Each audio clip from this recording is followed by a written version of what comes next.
Good morning, Justin. Noble Helium had previously announced a farm-in agreement. You've now announced a capital raising. Why the change of tack? When we started the farm-out process 6 months ago, we thought the wells were going to be $12 to $13 million each, and our market cap at the time was around 30 to 35 million Aussie. So a capital raise to fund the wells was just not on the cards. As we've moved through the process of the farm-out, and at the same time we've continued to progress our exploration program and de-risking program, and brought on a drilling team, and actually now have the well costs in front of us, we're looking at 6 million plus VAT for each of those wells. So the well costs have virtually halved, and at the same time our market cap has gone up to over $50 million.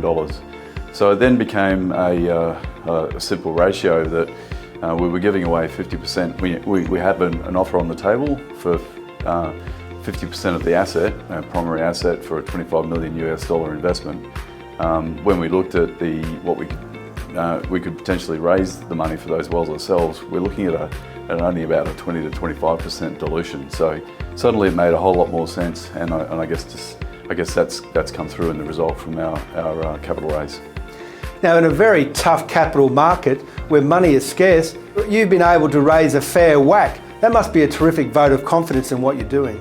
Yeah, it is very rewarding to see the recognition of the value that we've generated in this project and the reality of this project, to be 50% oversubscribed in such a difficult market, and not an insignificant amount of money either. So yes, extremely rewarding, and it's validation of the project, the team that behind it.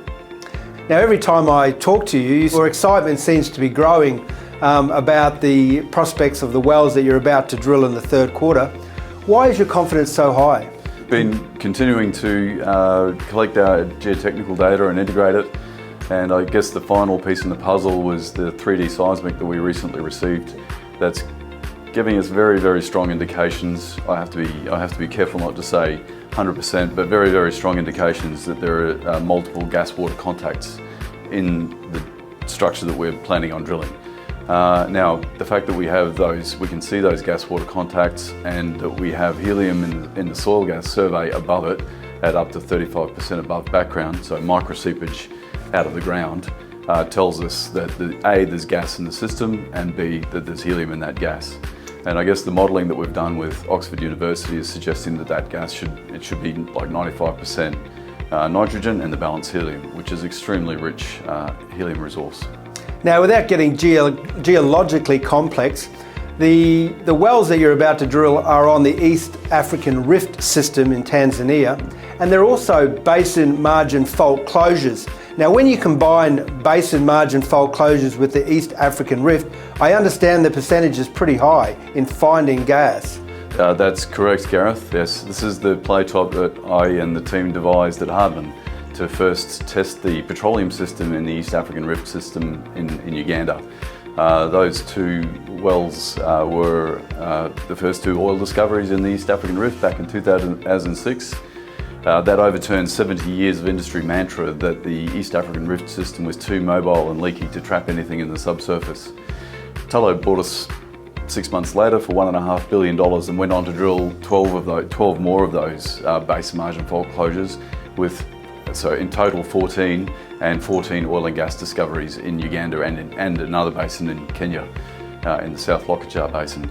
So all we've done is take the hundreds of millions of dollars of investment and billions of dollars in transactions and a lot of understanding of the subsurface, and apply it to the basin margin fault closures that we've been targeting in the rift basins of Tanzania, where instead of oil seeps all around the rim of the rift oil basin that we saw in Uganda, we've got helium coming out of the ground in Tanzania.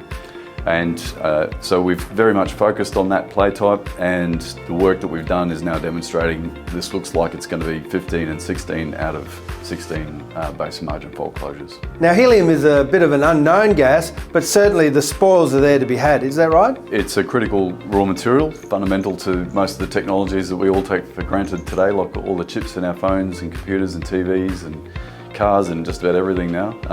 Can't be made without helium anymore. It's in the last 10 years, it's been transitioning to a market pricing and quadrupled in price as the US Federal Reserve ran out. So it's now trading long-term long-term supply contract with like a tier 1 distributor is now selling around $450 per 1,000 cubic feet, which is about 50 times the price of LNG. We're using the very same exploration methodologies and production methodologies per 1,000 cubic foot to our costs per 1,000 cubic foot to find this stuff in the right geology, of course, but the rewards are 50 times better. So it's a great project to be investing in.